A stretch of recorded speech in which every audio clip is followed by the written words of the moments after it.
Hello guys and welcome back to my channel. आज की video में हमने एग्जाम्पल नंबर 4 से स्टार्ट करना है। आई होप एग्जाम्पल नंबर 3 तक आपको बिल्कुल क्लियर है। अगर आपने अभी भी वो वीडियो नहीं देखी है तो आप जाके चेकआउट कर सकते हैं, लिंक आपको डिस्क्रिप्शन में मिल जाएगा। तो एग्जाम्पल नंबर 4 क्या कह रहा है? From a point P on the ground the angle of elevation of the top of a 10 metre tall building is 30 degree. कह रहे हैं कि ग्राउंड पे एक पॉइंट है P और वहाँ से जो एंगल ऑफ एलिवेशन है to the top of the building जो कि 10 मीटर टॉल है वो आपका 30 डिग्री। आपको पता है कि एंगल ऑफ एलिवेशन तब होता है जब आप नीचे से ऊपर की तरफ देख रहे होते हो, ठीक है, जब आपका पॉइंट ऑफ व्यू एलिवेटेड होता है, मतलब जिस चीज़ की तरफ आप देख रहे हो वह एलिवेटेड है, ठीक है। तो कह रहे हैं कि पहले तो ग्राउंड पे एक पॉइंट है P, तो ग्राउंड पे एक पॉइंट बना लेते हैं, ये बन गया हमारा ग्राउंड। इस ग्राउंड पे एक पॉइंट है P, वहाँ से you are looking at the top of a building जो कि 10 मीटर टॉल है। तो let's take this as the building, ये 10 मीटर टॉल है। एंड कह रहे यहाँ से आपके पॉइंट ऑफ व्यू से वो जो एंगल ऑफ एलिवेशन बन रहा है वो बन रहा है कितना, 30 डिग्री। ये आपकी 10 मीटर टॉल बिल्डिंग।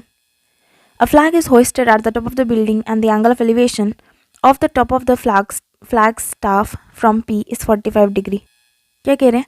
कह रहे हैं कि एक फ्लैग जो है वो उस बिल्डिंग के ऊपर लगा हुआ है, तो उस फ्लैग के टॉप तक जो एंगल ऑफ एलिवेशन है वो है 45, ठीक है। तो हमने ये बना दिया है फ्लैग ऊपर, सपोज ये है आपका फ्लैग, ठीक है। इन कह रहे यहाँ से अब जो उसके टॉप तक एंगल ऑफ एलिवेशन है वो है 45 डिग्रीज, ये पूरा है 45 degree. Find the length of the flag staff and the distance of the building from the point. कह रहे हैं find the length of the flag staff. Flag staff की लेंथ क्या हो गई, यहाँ से यहाँ तक जस्ट, ये फाइंड आउट करना है, प्लस हमें ये भी फाइंड आउट करना है, ठीक है। फिर हमें कह रखा है you may take √3 is equal to 1.732। तो हमें ये डायग्राम गिवन है। डायग्राम में हमें सबसे पहले क्या करना है, हमने डायग्राम को नेम देना है, ठीक है, ताकि हम इजीली आइडेंटिफाई कर सकें कि हम कहाँ पर क्या चीज़ अप्लाई कर रहे हैं। तो ये मैंने नाम दे दिया अपने डायग्राम को, ये तो P हमारा था ही था, इसको मैंने नाम दे दिया Q पॉइंट, इसको R एंड इसको S। तो मैंने अपने डायग्राम को नाम दे दिया। अब हमने क्या करना है, क्वेश्चन स्टार्ट करना है। हमने फाइंड आउट करनी है वो चीज़ है जो मैंने ग्रीन में मार्क कर दी है, ठीक है। तो सबसे पहले तो हम कौन सा ट्रायंगल लें एंड कौन सा रेशियो हम अप्लाई करें। तो अगर मैं देखूँ तो इन ट्रायंगल PRS, अगर मैं PRS ट्रायंगल देखूँ, तो अगर मैं ट्रायंगल PRS देख रही हूँ तो ट्रायंगल मेरे PRS में ये जो एंगल है ये मेरा 30 डिग्री, आपका डायग्राम में दिख ही रहा है, ये जो एंगल था छोटा सा यहाँ तक का वो 30 डिग्री था, ठीक है। एंड RS जो था वो हमारा 10 मीटर्स था। तो क्या हमें ये फाइंड आउट करनी है, ये चीज़ PS फाइंड आउट करना है, जो कि ईजिली फाइंड आउट आप कर सकते हो यूजिंग द रेशियो आपकी जो परपेंडिकुलर एंड बेस वाली है। परपेंडिकुलर एंड बेस आपका आता है टैन में एंड कॉट में, ठीक है। तो हम टैन यूज़ करेंगे, तो टैन हम यहाँ पर अप्लाई करेंगे इन ट्रायंगल PRS में। तो मैंने यहाँ लिख दिया in triangle PRS tan theta is equal to P/B, यही होता है tan थीटा का फॉर्मूला। आई होप आपको ये फॉर्मूलेस पता है, बिकॉज इसके बिना ये चैप्टर नहीं हो पाएगा, ठीक है। अब इस डायग्राम में आपका P क्या है, तो जो एंगल होता है उसके जस्ट सामने वाली जो साइड होती है उसे हम कहते हैं परपेंडिकुलर यानी कि P, एंड एंगल जिस साइड पे बना हुआ है उसे हम कहते हैं B यानी कि बेस। एंड ये जो होता है तो आपका हाइपोटेन्यूज ही होता है ना। तो हमारा परपेंडिकुलर इस केस में हो गया RS एंड बेस हो गया PS। तो ये यहाँ मैंने लिख दिया है कि परपेंडिकुलर की जगह मैंने पुट कर दिया RS एंड बेस की जगह मैंने पुट कर दिया PS। अब बात यह है कि tan थीटा की जगह यानी कि थीटा की जगह हम क्या अप्लाई करें। तो थीटा की जगह ऑब्वियसली आप अप्लाई करोगे 30 डिग्री, बिकॉज ट्रायंगल जो है उसमें आपको 30 डिग्री का एंगल ही गिवन है एंड हमने 30 डिग्री के पॉइंट ऑफ व्यू से ही परपेंडिकुलर एंड बेस चुना था, ठीक है। तो हम tan 30 डिग्री पुट करेंगे, तो मैंने यहाँ पुट कर दिया tan 30 डिग्री। अब आपको टेबल याद है, टेबल से आपके tan 30 डिग्री की वैल्यू क्या होती है, 1/√3, 1/√3 होती है। तो हमने यहाँ लिख दिया 1/√3, ठीक है। अब RS की क्या वैल्यू है, RS की वैल्यू है आपकी 10, और PS की क्या वैल्यू है, PS की तो वैल्यू हमें गिवन ही नहीं है, तो हम PS का PS ही लिखेंगे। अब आपको ये मिल गया, ठीक है। अब यहाँ से हम कैसे सॉल्व करेंगे, हमारा यहाँ से आ जाएगा क्रॉस मल्टीप्लीकेशन से PS इज इक्वल टू 10√3, ये हमने यहाँ लिख दिया PS is equal to 10√3। I hope आपको यहाँ तक बिल्कुल क्लियर है, ठीक है, नो डाउट। अगर डाउट है तो कमेंट सेक्शन में जाओ, डाउट अपना लिखो वहाँ पर, कहाँ पर डाउट आया आपको एंड किस जगह पर डाउट आ रहा है। अगर मुझे कमेंट मिली तो मैं उस डाउट को क्लियर करने की पूरी कोशिश करूँगी, ठीक है। तो अब इन्होंने हमें, बिकॉज क्वेश्चन में बोला हुआ है कि √3 को आप 1.732 ले सकते हैं, इसीलिए यहाँ पर ना अभी जो हमारा आंसर निकला है उसको हम ऐसा नहीं छोड़ेंगे, ठीक है। हम ऐसा छोड़ सकते थे, अभी तक हम छोड़ते आए हैं, बट इन्होंने हमें स्पेसिफिकली बोल दिया है कि √3 की वैल्यू आप लगाइए, तो हम यहाँ पर लगाएंगे, ठीक है। क्या लगाएंगे हम √3 की वैल्यू लगा रहे हैं 1.732, तो जस्ट हमने मल्टीप्लाई करना है। तो जब आप मल्टीप्लाई करेंगे आपका आंसर क्या आ जाएगा, आंसर आ जाएगा 17.32। तो ये आ गया हमारा PS। PS क्या था डायग्राम के हिसाब से, PS था आपका distance between point P and foot of the tower या बिल्डिंग, जो भी था हमारा बिल्डिंग था। तो हमारा ये आ गया, हमने क्या निकाला है, हमने ये फाइंड आउट कर लिया है, ये जो है the distance of the building from the point P। हमें दो चीज़ें फाइंड आउट करनी थी इस क्वेश्चन में। पहली तो थी find the length of the flag staff, ये भी हमने नहीं करा है, एंड द डिस्टेंस ये हम कर चुके हैं यहाँ पर, ठीक है। अब हमने फाइंड करना है फ्लैग स्टाफ की लेंथ। तो इस डायग्राम में आपको दिख रहा है फ्लैग स्टाफ की लेंथ कहाँ पर है। मैंने आपको कहा था कि हमने ग्रीन वाली जो लाइन्स है वो फाइंड आउट करनी है, तो ये तो हमने फाइंड आउट कर लिया है। अब हमें फाइंड आउट करना है ये पार्ट, ठीक है। तो डायग्राम को अब दोबारा से रिकन्स्ट्रक्ट करते हैं with the information we now have, ठीक है। पहले हमें कुछ और था, अब हमें पता लग गया, अब हमें ये वाली चीज़ भी पता लग गई है। तो एक बार दोबारा रिकन्स्ट्रक्ट करते हैं और देखते हैं हम किन चीज़ों को यूज़ कर सकते हैं अब फ्लैग स्टाफ की लेंथ फाइंड आउट करने के लिए। तो ये अब हमारे पास नया डायग्राम, ठीक है। इस वाले डायग्राम में हमें एंगल तो पहले से ही पता थे, ये 10 सेंटीमीटर वाली बात भी पता थी। अब हमने फाइंड आउट करा कि ये जो है ये है 17.32। हमें फाइंड आउट क्या करना है, हमें फाइंड आउट करनी है ये वाइट की लेंथ। अब मैंने वाइट कर दी है, ठीक है, कलर। तो वाइट की लेंथ हमने फाइंड आउट करनी है। अब वाइट की लेंथ फाइंड आउट करने के लिए आपको बड़ा वाला ट्रायंगल चूज़ करना पड़ेगा। मैंने आपको बताया था जब मैंने इंट्रो की वीडियो बनाई थी कि आपको इस चैप्टर में ट्रायंगल से रिलेट करना है, ठीक है। यानी कि पहले भी तो आप ट्रायंगल से ही कर रहे थे ना, चैप्टर 8 जो था आपका ट्रिगो वाला, उसमें भी आप चैप्टर को जो थे रेशियोज जो थे उनको आप ट्रायंगल से रिलेट करके कर रहे थे। यहाँ पर भी सेम चीज़ करनी है आपने, ठीक है। तो अब QR फाइंड आउट करने के लिए मुझे ये बड़ा वाला ट्रायंगल लेना पड़ेगा, ठीक है, ये वाला। अगर मैं ये वाला ट्रायंगल लेती हूँ तो मुझे इस ट्रायंगल का बेस पता है, PS मुझे पता लग गया अब, एंड हाइट में भी मुझे थोड़ी सी चीज़ तो पता है, थोड़ी नहीं पता, तो मैं हाइट को निकाल सकती हूँ, है ना। फिर से मैं टैन को यूज़ करके बड़े वाले ट्रायंगल में टैन को यूज़ करके बेस को यूज़ करके पूरा परपेंडिकुलर निकाल सकती हूँ, है ना। तो मैं यही फॉर्मूला अप्लाई करती हूँ इन ट्रायंगल PQS। तो मैंने यहाँ लिख दिया in triangle PQS tan theta is equal to P/B। अब बड़े वाले ट्रायंगल में आप tan थीटा की जगह क्या लगाओगे, पहले हमने थीटा की जगह 30 लगाया था, यहाँ पर आप 30 नहीं लगाएंगे, ठीक है, क्योंकि 30 जो है वो आप देख रहे हो छोटे वाले ट्रायंगल तक जा रहा है ना। ये एंगल तो छोटे वाले ट्रायंगल में ही खत्म हो रहा है, यानी कि जो अंदर वाला ट्रायंगल है उसमें ही खत्म हो रहा है वाला जो एंगल है। 45 डिग्री जो है वो बड़े वाले ट्रायंगल की दोनों साइड्स को टच कर रहा है, तो ये बड़े वाले का एंगल है 45। तो हम यहाँ पुट करेंगे 45। तो हमने यहाँ डाल दिया tan 45 degree is equal to perpendicular क्या है इस ट्रायंगल के लिए QS इसका परपेंडिकुलर है, एंड बेस क्या है इस ट्रायंगल के लिए PS, ठीक है, इस ट्रायंगल के लिए PS बेस है। तो हमने यहाँ डाल दिया PS। अब tan 45 की वैल्यू क्या होती है, 1 होती है। QS आपका क्या है, QS में देखो, QS में आपको आधी चीज़ पता है, QS में आपको इतना पता है और इतना नहीं पता है ना, तो हम इतना इतना करके डाल सकते हैं चाहे तो, चलो डाल लेते हैं। QS क्या होता है, QS हमारा यहाँ पर है QR प्लस RS। तो यहाँ लिखेंगे QR प्लस RS। और PS कितना डायग्राम से देखोगे आप, तो PS है हमारा 17.32। तो हमारा आ जाएगा 17.32 is equal to QR plus RS। कितना, RS है 10, पता है ना आप लोगों को। QR आपको नहीं पता था, RS आपको पता है 10, तो हमने वही पुट कर दिया, ठीक है। तो हमारा आ जाएगा 17.32 minus 10 is equal to QR। तो आपका QR निकल कर आ रहा है 7.32, ठीक है। तो ये मिल गई हमें फ्लैग स्टाफ की length of flag staff is equal to, ठीक है। एंड डिस्टेंस पूछा था, डिस्टेंस हमने ऊपर ही निकाल लिया। तो आई होप ये क्वेश्चन आप लोगों को बिल्कुल क्लियर है। अगर कहीं भी डाउट है तो मैं दोबारा बोल रही हूँ, आप कमेंट करके मुझे बता सकते हैं, ठीक है। और ये क्वेश्चन अब हमारा हो गया सॉल्व। तो हम आते हैं जल्दी से एग्जाम्पल 5 पे। तो ये आ गया एग्जाम्पल नंबर 5 आपकी स्क्रीन पे।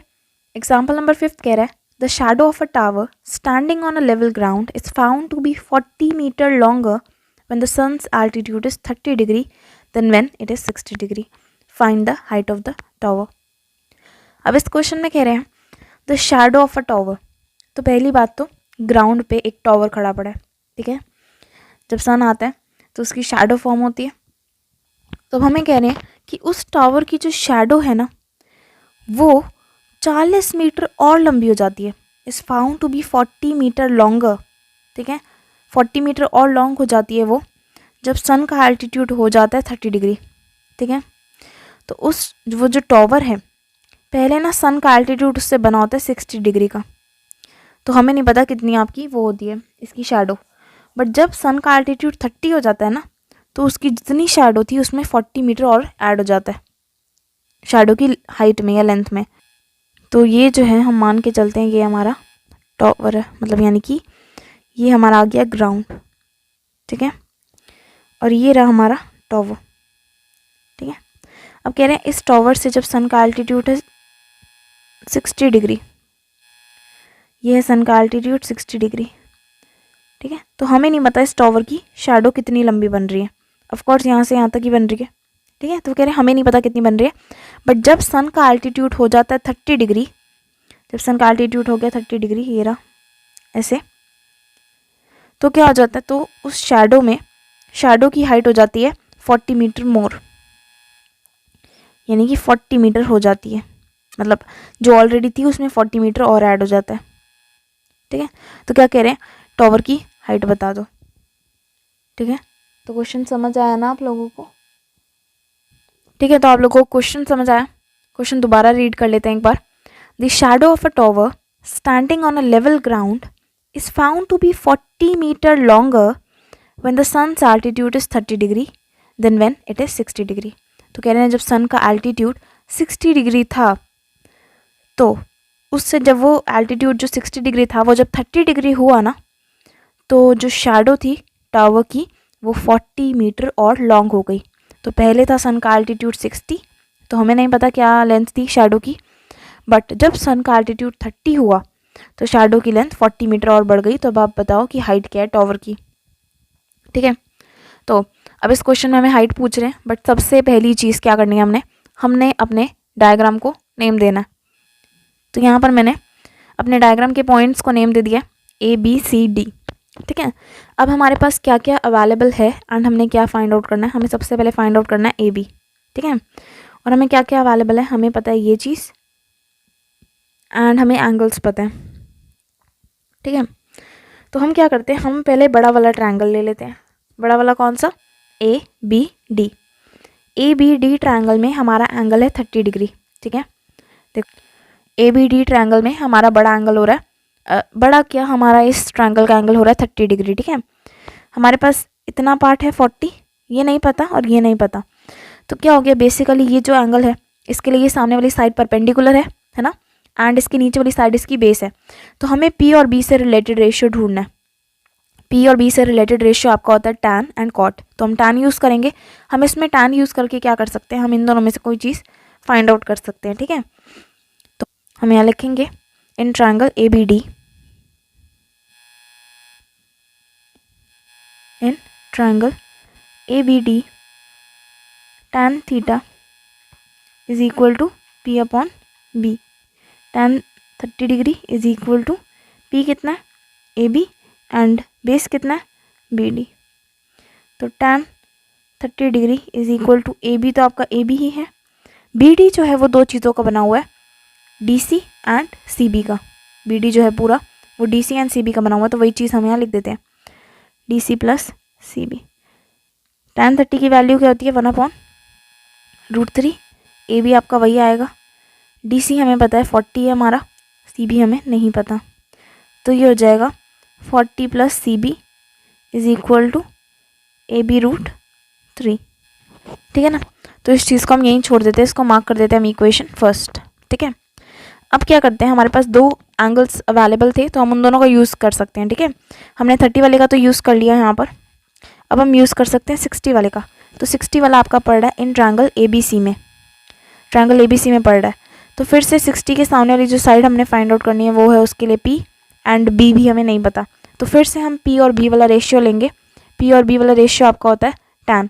तो हम यहाँ लिखेंगे इन ट्रायंगल ABC तो हमने यहाँ लिख दिया in triangle A B C tan theta is equal to P upon B. tan theta की जगह पे अब हम डालेंगे 60 डिग्री, बिकॉज हम छोटे ट्रायंगल में यूज़ कर रहे हैं एंड उसका जो वो है 60 डिग्री। ठीक है, tan 60 की वैल्यू होती है √3 A B upon B C. तो यहाँ पर हमारी ये हो जाएगा B C √3 is equal to A B. इसको हम मान लेते हैं सेकंड इक्वेशन। इस सेकंड इक्वेशन से हमें ए बी की वैल्यू मिल गई है। इस सेकंड इक्वेशन से हम ए बी की वैल्यू फर्स्ट में पुट कर सकते हैं। Putting value of A be in first equation. ठीक है, देखो यहाँ पर ना मैं फॉर्मेट से नहीं लिख रही, पहले मैं यहाँ लिख रही थी, देन मैं यहाँ आ गई। आप लोग प्लीज़ सीधा लिखना, ठीक है, अपनी कॉपी में। तो ए बी हमारा बी सी √3, तो ये आ गया 40 plus C B is equal to B C √3 into √3। ठीक है, 2 √3 कैसे आए यहाँ पर? अब एक तो ए बी की वैल्यू में था एक √3 बी सी के साथ वाला, एंड एक ए बी के साथ यहाँ था, तो वो तो कैरी फॉरवर्ड ही होगा, है ना। तो ये हमारा हो जाएगा 40 plus C B is equal to 3 B C. अब बी सी बोलो या सी बी बोलो, एक ही चीज़ है ना, तो हम यहाँ लिख देंगे 40 plus C B is equal to 3 C B कर देते हैं। ठीक है, तो 40 प्लस सी बी या 40 is equal to 3 C B minus C B, तो 40 is equal to 2 C B, तो C B is equal to 20। ठीक है, सी बी आपका आ गया 20। ठीक है, एक मिनट आराम से देख लो कैसे आया। हमने पहले तो बड़ा वाला ट्रायंगल लिया, उससे मैंने फाइंड आउट करी ये इक्वेशन। देन मैंने छोटा वाला ट्रायंगल लिया, उससे मैंने ए बी की वैल्यू फाइंड आउट करी। देन मैंने ए बी की वैल्यू पुट करी इन इक्वेशन फर्स्ट। पुट करके मेरा आ गया C B is equal to 20। ठीक है, बट मुझे यहाँ पर सी बी नहीं फाइंड आउट करना था क्वेश्चन में। क्वेश्चन थोड़ा सा और बाकी है अभी। ठीक है, ज़्यादा घबराने की ज़रूरत नहीं है कि यार अभी भी नहीं हुआ, बस थोड़ा सा क्वेश्चन बाकी है। वो क्या है कि हमने फाइंड आउट करा है इस फिगर में सी बी, जो कि हमारा निकला है 20। हमें फाइंड आउट करना है ए बी। ठीक है, तो आप क्या कर सकते हैं, ए बी फाइंड आउट करने के लिए, ए बी कैसे फाइंड आउट करना है, कह रहे हैं हाइट फाइंड आउट करनी है, तो हम हाइट ही फाइंड आउट करेंगे ना। तो हाइट फाइंड आउट करने के लिए आप क्या कर सकते हैं, जस्ट यहाँ पर किसी भी इक्वेशन में वैल्यू पुट कर सकते हैं सी बी की। ठीक है, अगर मैं सेकंड में पुट करूँ, putting value of C B in equation second. Equation second क्या कह रही है आपको, ये इक्वेशन सेकंड है। इक्वेशन सेकंड कह रही थी, सॉरी फर्स्ट, हाँ second, B C √3 is equal to A B. B C कितना निकला 20, √3 is equal to A B. तो ये आ गई हमारी हाइट ऑफ द बिल्डिंग। ठीक है, ए बी हमने फाइंड आउट करना था, हमने फाइंड आउट कर दिया। आई होप यहाँ तक बिल्कुल क्लियर है आप लोगों को। ठीक है, अब जल्दी से आते हैं क्वेश्चन नंबर, एग्जाम्पल नंबर 6 पे। ठीक है, तो ये आ गया एग्जाम्पल नंबर 6 हमारी स्क्रीन पे। एग्जाम्पल 6 हमें कह रहा है the angles of depression of the top and the bottom of an 8 meter tall building from the top of a multi storey building are 30 degree and 45 degree respectively. तो question में क्या रहे हैं, क्वेश्चन में कह रहे हैं कि आपके जो एंगल ऑफ डिप्रेशन है ऑफ द टॉप, तो डिप्रेशन वाला आपको पता है, डिप्रेशन वाला जो एंगल होता है वो आपका पॉइंट ऑफ व्यू नीचे की तरफ होता है, यानी कि आप ऊपर से नीचे की तरफ देख रहे हैं ना। तो कह रहे हैं एंगल ऑफ डिप्रेशन है, एंड वो जो एंगल ऑफ डिप्रेशन है ना वो जा रहा है टू द टॉप पहला तो, and then to the bottom. और ये जो टॉप और बॉटम है ना, ये है एक 8 मीटर टॉल बिल्डिंग की। कह रहे हैं एक 8 मीटर टॉल बिल्डिंग है, एंड देन वहाँ उसका जो बॉटम है उस तक आपका एंगल ऑफ डिप्रेशन है, एंड उसके टॉप तक भी है आपका, from the top of a multi storey building. कह रहे हैं पॉइंट ऑफ व्यू जो है हमारा, या जहाँ पर हम खड़े पड़े हैं, वो है मल्टी स्टोरी बिल्डिंग आपकी। तो एक मल्टी स्टोरी बिल्डिंग है लंबी सी, उसके टॉप से आप देख रहे हो, तो यहाँ पर एक वो है आपका, क्या बोलते हैं उसे, 8 मीटर टॉल बिल्डिंग है। तो यहाँ के टॉप से इसके टॉप तक एंगल ऑफ डिप्रेशन है, एंड देन यहाँ के टॉप से दोबारा इसके बॉटम तक एंगल ऑफ डिप्रेशन है। कह रहे हैं find the height of the multi storey building. कह रहे हैं ये जो मल्टी स्टोरी बिल्डिंग है इसकी हाइट फाइंड आउट करो, एंड डिस्टेंस फाइंड आउट करो between the 2 buildings.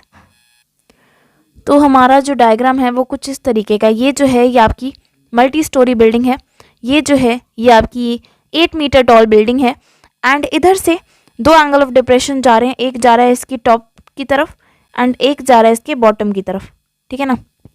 Angle of depression जो है वो है आपके 30 एंड 45 डिग्री। तो हमारा जो एंगल ऑफ डिप्रेशन है एक तो है 30 डिग्री, यानी कि ये वाला हमारा 30 डिग्री है, एंड ये जो बड़ा वाला है ये है 45 डिग्री, ठीक है। एंगल ऑफ डिप्रेशन आपकी ऊपर वाली हॉरिजॉन्टल लाइन से नापा जाता है, ठीक है। तो ये मेरी ऊपर वाली हॉरिजॉन्टल लाइन है, यहाँ से मैंने देखा कि एक जो मेरा एंगल ऑफ डिप्रेशन बन रहा है वो बन रहा है 30, और जो 30 बन रहा है वो आपको साफ दिख रहा है कि उस लाइन के ऊपर बन रहा है जो 8 मीटर टॉल बिल्डिंग के टॉप की तरफ जा रही है, ठीक है। एंड दूसरा जो आपका 45 डिग्री का जो एंगल बन रहा है ये बन रहा है उस लाइन से, ये जा रहा है आपका बॉटम की तरफ, ठीक है। जो 8 मीटर टॉल बिल्डिंग है उसके बॉटम की तरफ जा रहा है। तो हमारा डायग्राम कुछ ऐसा है। हमें पहले तो आपकी इसमें जो भी हमें गिवन है, यानी कि जो आपको डिस्टेंस वगैरह जो भी हाइट वगैरह गिवन है वो हमें लिखना है। देन उसके बाद हम अपने डायग्राम को नेम देंगे। तो यहाँ मैंने लिख दिया कि ये जो बिल्डिंग है उसकी हाइट है 8 मीटर, तो वो मैंने नोट डाउन कर लिया है। अब हम जल्दी से इसको नेम देते हैं। तो यहाँ मैंने सारे पॉइंट्स को नेम दे दिया, A B C D and E, ठीक है। ये चीज़ हमें पता है, नेम दे दिया हमने, जो चीज़ हमें पता थी वो हमने लिख लिया। अब एक और चीज़ हमने यहाँ करनी है, वो ये है कि हमें लाइन ड्रॉ करनी है एक, ये वाली। ये क्यों आएगी लाइन? क्योंकि ये जो पार्ट है ना वो आपका, ये जो लाइंस है DC एंड ये AB, ये आपकी पैरेलल लाइंस थी, ठीक है। तो यहाँ पर जो हाइट है DC की वो यहाँ पर भी वही होएगी ना, ये आपका पैरेललोग्राम बन गया बेसिकली। तो दोनों साइड्स इक्वल होंगी इसकी, ठीक है। तो आई होप ये चीज़ आपको लोगों को बिल्कुल क्लियर है कि मैंने कैसे करा। मैंने जस्ट आपकी ये जो लाइन थी उसे ज्वाइन कर लिया ताकि हमें एक पैरेललोग्राम टाइप का मिलता है। और ये ऑब्वियस सी चीज़ है ना, ये लाइन एक मिनट सीधी नहीं है हमारी, इसे सीधा करते हैं। अब ये लग रही है मुझे थोड़ी सीधी, अभी भी ये सीधी नहीं है शायद। तो ये मैंने लाइन ज्वाइन कर ली है, ठीक है। ये मेरे डायग्राम का ही हिस्सा है। मैं इस चीज़ को भी नाम दे देती हूँ, एक इसको हम नाम दे देते हैं, लेट्स से F, ठीक है। अब ये मेरा डायग्राम कंप्लीट है। मुझे क्या फाइंड आउट करना है? मुझे फाइंड आउट करना है पहले तो एक ये चीज़ फाइंड आउट करनी है, distance between the two buildings, plus मुझे मल्टी स्टोरी बिल्डिंग की हाइट फाइंड आउट करना है, ठीक है। तो मुझे ये दो चीज़ें फाइंड आउट करनी है। उसके लिए मुझे ट्रिग्नोमेट्रिक रेशियोज लगानी पड़ेंगी, और लगाने के लिए मुझे ट्रायंगल चाहिए एंड एंगल चाहिए, ठीक है। अब ये जो एंगल्स मुझे गिवन है ना, ये ट्रायंगल के अंदर नहीं पड़ रहे, they are not in the inside of the triangle, they are not in the triangle, ठीक है बेसिकली। तो अब इन एंगल्स को हम क्या कर सकते हैं, हम यहाँ लिख सकते हैं कि आपकी दो पैरेलल लाइंस हैं, AE and FD। AE and FD कैसे पैरेलल है? क्योंकि FD और BC पैरेलल है, तो ये पैरेलल लाइन है, बिकॉज बेसिकली तीनों हॉरिजॉन्टल लाइंस है आपकी, स्ट्रेट हॉरिजॉन्टल लाइंस, तो वो पैरेलल है। तो हम यहाँ लिख सकते हैं कि AE पैरेलल टू FD, ठीक है। एंड मान के चलते हैं कि हमारा AD इज द ट्रांसवर्सल,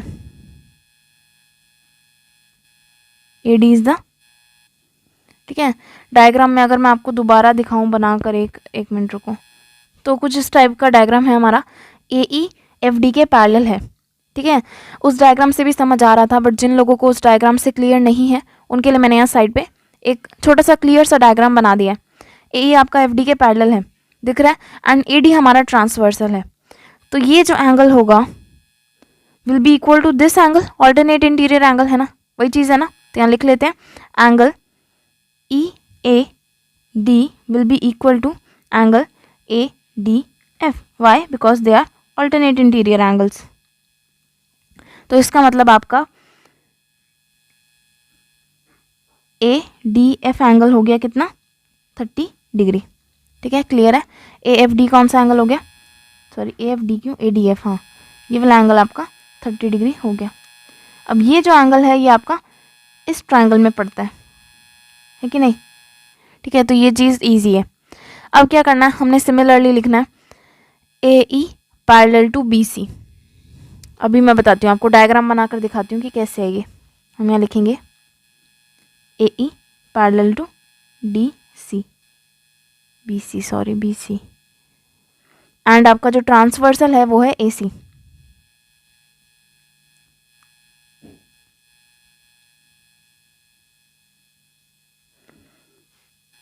तो ये बन गया हमारा डायग्राम।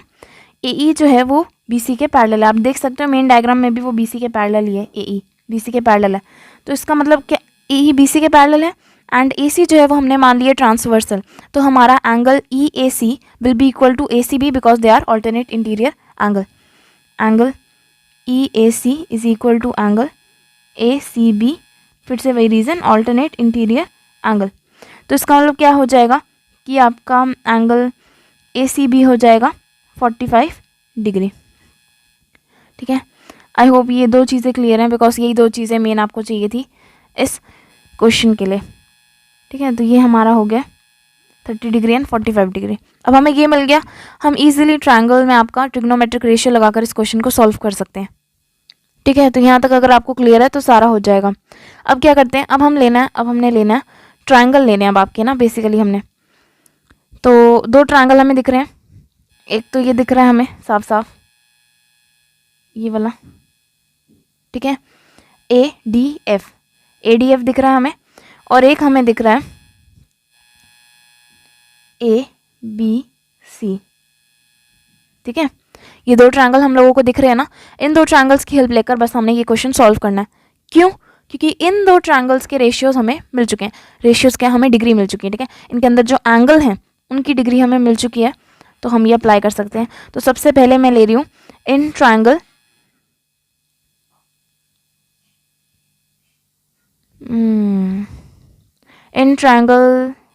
अच्छा, ट्रायंगल लेने से पहले एक और चीज़ मैं बताना भूल गई आप लोगों को कि DC अगर 8 है तो ये भी 8 ही होगा, पूरा AB नहीं, ओनली FB आपका 8 ही होगा क्योंकि ये पैरेललोग्राम है आपका।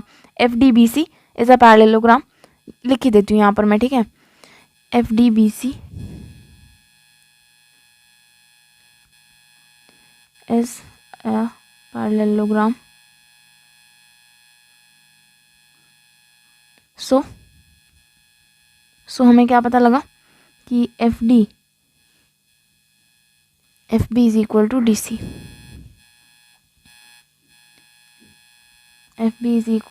DC is equal to 8 centimetre.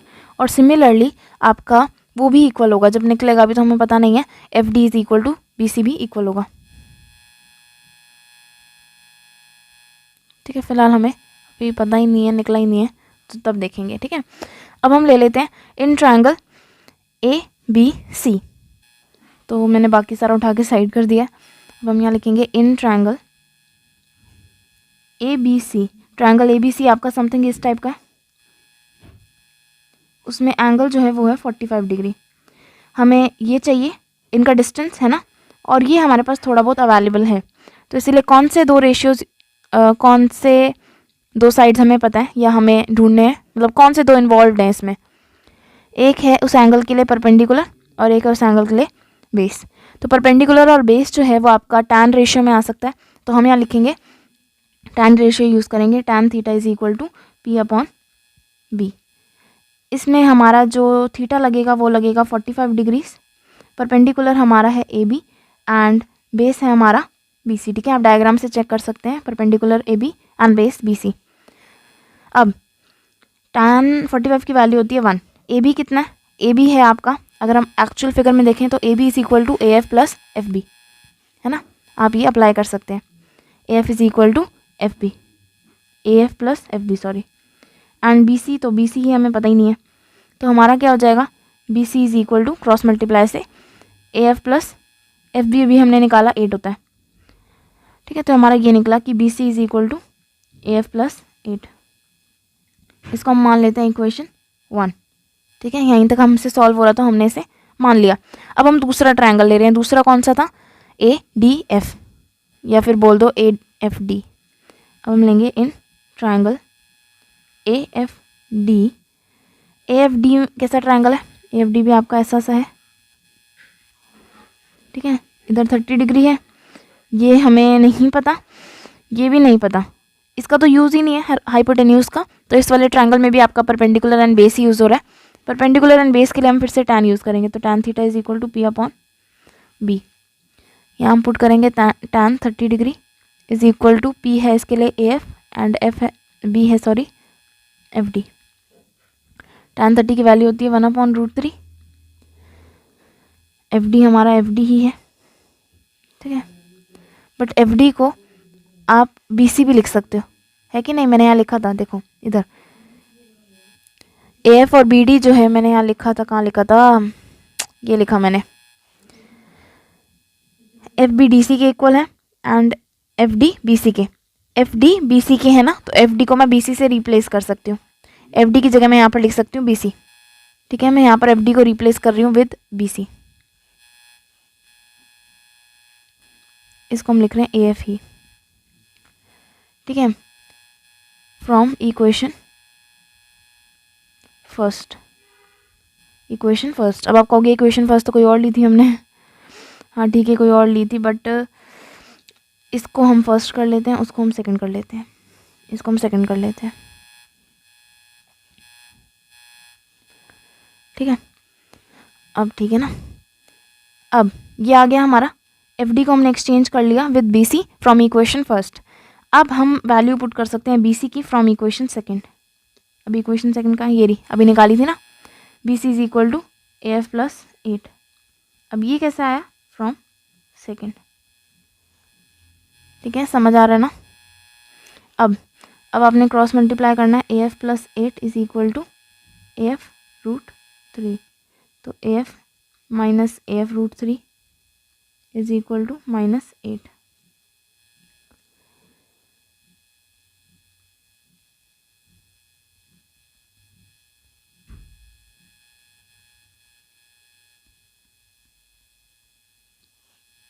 ठीक है, देन हम आपका साइन चेंज कर सकते हैं इसका, -8। अगर मैं इधर से नीचे वाले में माइनस कॉमन ले लूँ तो मेरा आ जाएगा ये, है ना। देन मैं माइनस माइनस काट सकती हूँ एंड मेरा आंसर आ जाएगा A F is equal to 8 root 3 minus 1। But हम इसे ऐसे नहीं छोड़ सकते, हमें इसे रैशनलाइज करना पड़ेगा, है कि नहीं। रैशनलाइज का मीनिंग क्या होता है, रैशनलाइज का मीनिंग होता है कि हमने इसके डिनोमिनेटर का साइन चेंज करके जो आंसर आएगा उस चीज़ से न्यूमरेटर और डिनोमिनेटर दोनों को मल्टीप्लाई करना है। डिनोमिनेटर इस केस में था √3 - 1, तो हमने √3 + 1 से मल्टीप्लाई और डिवाइड करना है। तो कैलकुलेशन तो आप लोग कर लेंगे, नॉर्मल कैलकुलेशन से आ जाएगा 4 √3 + 1, ठीक है। कैसे आएगा कैलकुलेशन, अगर जिन लोगों को नहीं आ पा रही तो इट्स ओके, मैं बता देती हूँ।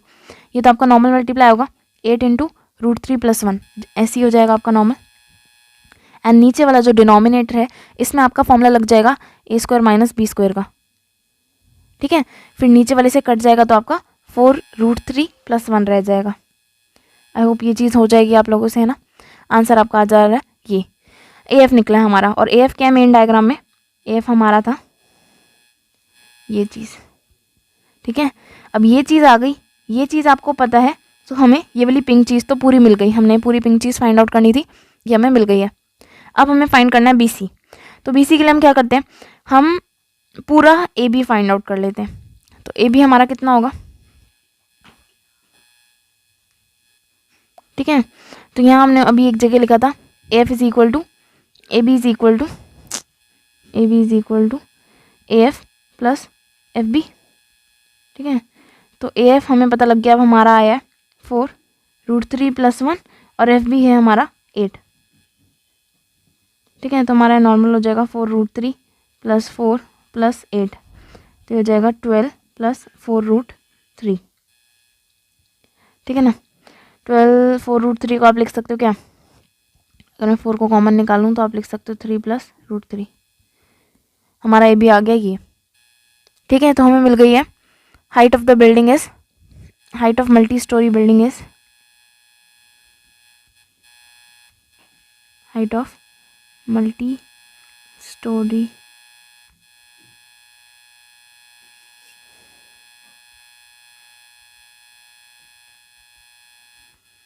फोर 3 + √3, ठीक है।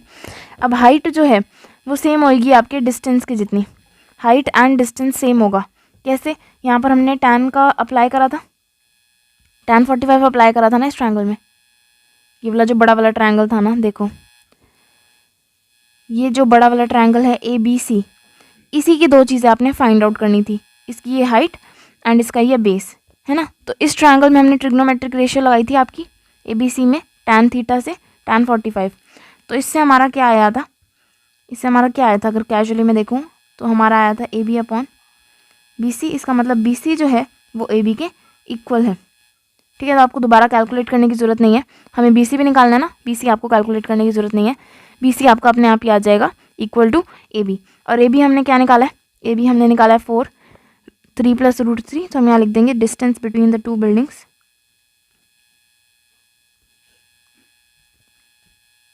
इज 4 3 + √3। ठीक है, ये आपके दोनों सेम आएंगे।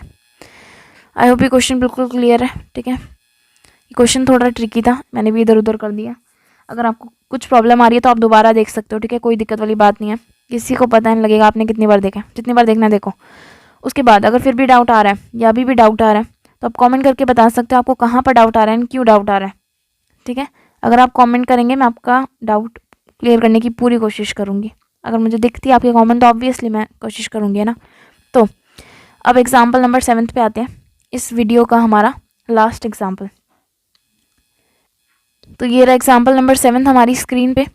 एग्जाम्पल नंबर 7 कह रहा है from a point on a bridge across a river the angle of depression of the banks on opposite sides of the river are 30 degree and 45 degree respectively.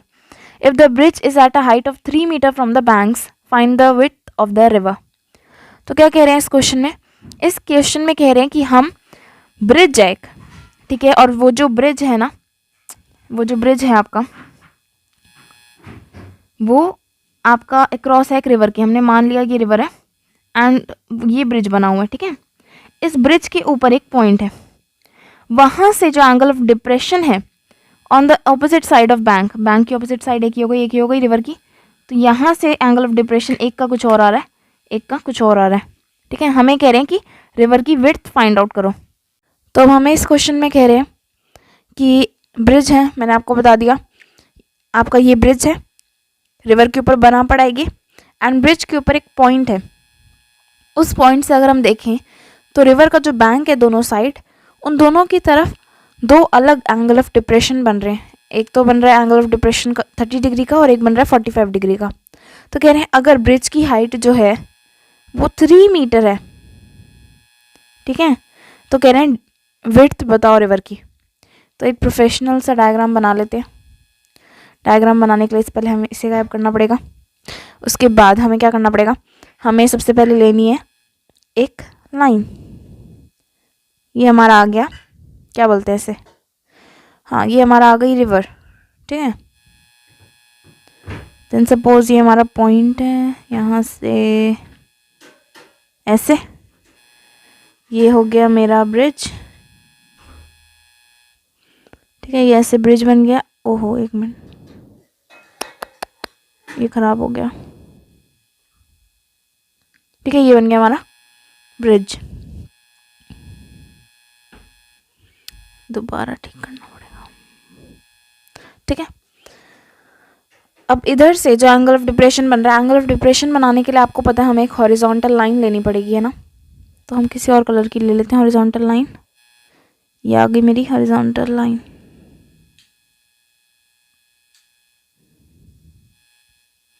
ये डायग्राम बड़ा अजीब सा लग रहा है मुझे पता है, बट फिर भी। तो अब हमारा जो एंगल ऑफ डिप्रेशन है, यहाँ का मान लेते हैं एंगल ऑफ डिप्रेशन है 30 डिग्री, एंड ये जो एंगल ऑफ डिप्रेशन है ये है 45 डिग्री। ब्रिज की जो हाइट है वो है हमारी कितनी, 3 मीटर्स। तो कह रहे हैं जो आपका पॉइंट है उधर से आपकी ब्रिज की हाइट हमने ले ली है 3 मीटर्स। ये आ गया 3 मीटर्स। तो कह रहे हैं विड्थ बताओ। तो विड्थ क्या हो गई रिवर की, ये पिंक वाला पोर्शन पूरा हमने बताना है, हाइट इसका लेंथ बतानी है। ठीक है, तो हम क्या करते हैं, हम डायग्राम को नाम दे देते हैं। तो इस वाले में हमने ये डायग्राम बना लिया। ठीक है, अब हमें क्या करना है, नेम देना है। नेम के लिए हम दे सकते हैं, इसे दे दिया मैंने, ए दे दिया नाम, ठीक है, बी दे दिया, सी दे दिया, डी दे दिया, ई दे दिया और इसे दे दिया एफ। ठीक है, हमें बताना है ए सी फाइंड आउट करना है हमने। तो ए सी फाइंड आउट करने के लिए हम क्या कर सकते हैं, सबसे पहले तो हम यहाँ लिख सकते हैं कि E F is parallel to A C. दोनों स्ट्रेट हॉरिजॉन्टल्स लाइन है, हॉरिजॉन्टल्स नहीं, हॉरिजॉन्टल लाइन है दोनों, स्ट्रेट हॉरिजॉन्टल लाइन, तो ये दोनों आपस में पैरेलल होंगी। और अगर हम मान लें कि A B is the transversal, ये भी हमारा ट्रांसवर्सल है, देखो तो फिगर कैसा बन रहा है, ये आपका हो गया ई एफ, ये आपका हो गया ए सी, और ये जो है ए बी, ये आपका ट्रांसवर्सल हो गया, ठीक है ना। या देखो अगर मैं ये हटा दूँ,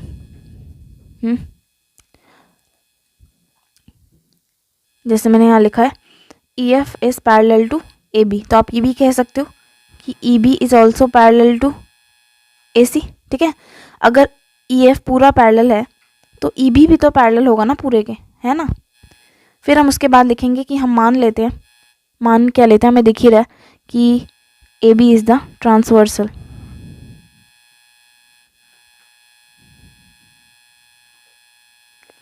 सो हम क्या कर सकते हैं, ए बी ट्रांसवर्सल है तो एंगल जो है आपका ई बी ए वो होगा equal angle B A D के, और ये दोनों एंगल ही होंगे 30 डिग्री, ठीक है। आपका जिगजैग बन रहा है, ये 30 है तो ये भी 30 होगा, कैसे, ऑल्टरनेट इंटीरियर एंगल, ठीक है। आई होप यहाँ तक क्लियर है बिल्कुल आप लोगों को, ठीक है। अब इसके बाद क्या कर सकते हैं, हम ले लेते हैं इन ट्रायंगल, कौन सा ट्रायंगल आपको दिख रहा है, तो हम ले लेते हैं in triangle A B D. A B D वाले में आपको 30 डिग्री अभी मिला है, ठीक है। ए बी डी आपका ये वाला ट्रायंगल हो गया, इस वाले में आपको ये वाला पार्ट मिला 30, तो इस वाले ट्रायंगल में हम यूज़ कर सकते हैं। हाइट हमें, ये चीज़ हमें पता है, मतलब पता है, एंड ये चीज़ हमें फाइंड आउट करनी है। तो इस एंगल के लिए 30 डिग्री वाला जो एंगल है उसके लिए ये चीज़ हो गई परपेंडिकुलर, और ये हो गया बेस।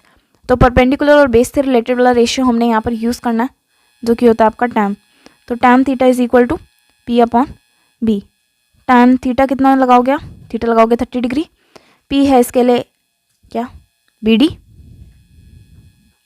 एंड ये है ए सी, ये होता है आपका, ये बी डी आपका है कितना, डायग्राम में देखो 3 मीटर है, तो 3 अपॉन ए सी, तो आपका ए सी कितना आ गया, ए सी इज इक्वल टू 3√3, ए सी नहीं ए डी, बेस है ए डी,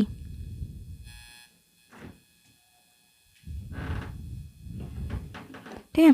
तो A D is equal to 3√3, A D अब आपका आ गया, हमें पूरा पिंक वाला चाहिए, हमें ए सी की पूरी लेंथ चाहिए, हमारा ए डी तक तो निकला है। ऐसे ही हम सिमिलरली डी सी भी फाइंड आउट कर सकते हैं। डी सी के लिए क्या करेंगे, जरा मैं ये हटा दूँ, ठीक है। आप सब नोट कर सकते हैं, जिनको समझ आ गया उनको नोट करने की ज़रूरत तो है नहीं, वैसे करना चाहते हो फिर भी कर सकते हो, no problem. Oh my god, ये उठ के क्यों आ रहा है लाइन,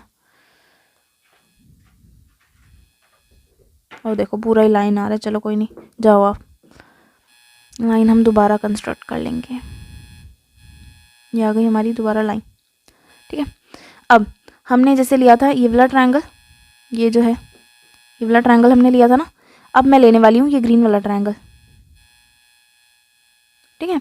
तो हम यहाँ लिखेंगे in triangle B D C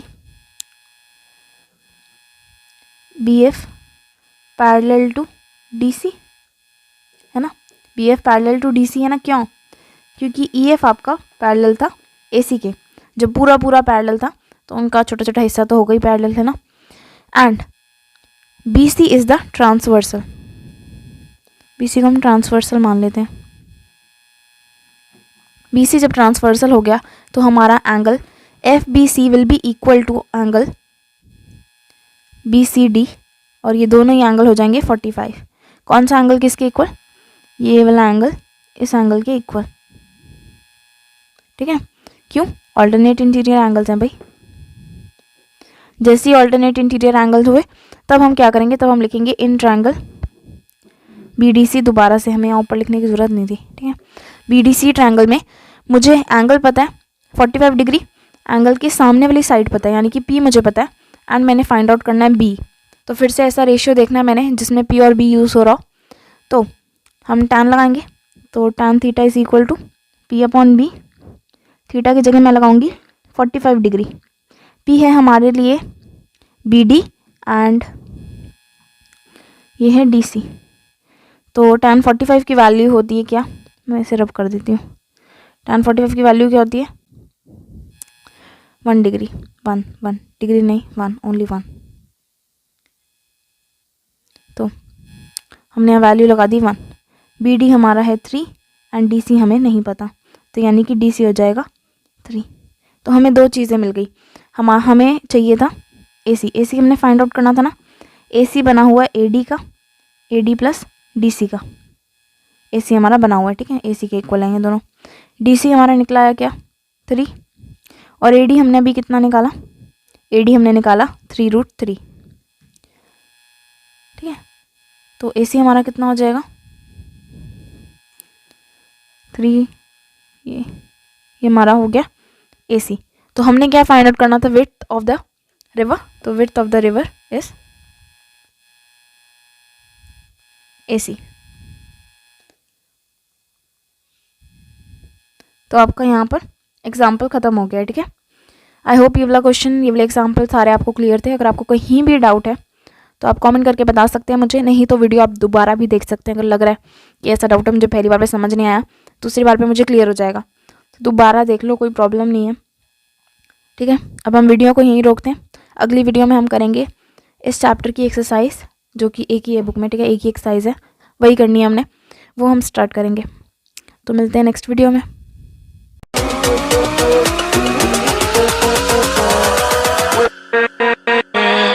With